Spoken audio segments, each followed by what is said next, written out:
এখন বেরিয়ে পড়েছি আবার একটা নিউ ব্লগ নিয়ে।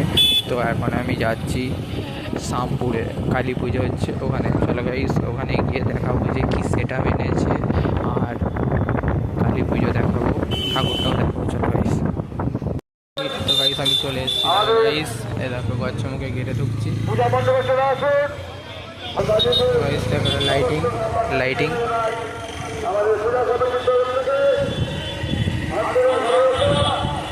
চলো গাইস ঠাকুরটা গিয়ে দেখাচ্ছি, চলো।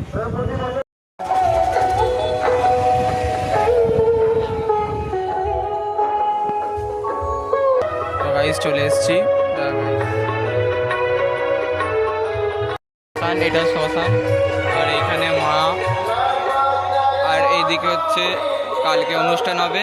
তো আর এখানে বক্স, এইটা ভালো বক্স করেছে, রাতের বেলায় চড়ে বাজাবে, এখন বাজায় না। এখানে ভোগ হবে। তো চলো গাইস, টাটা।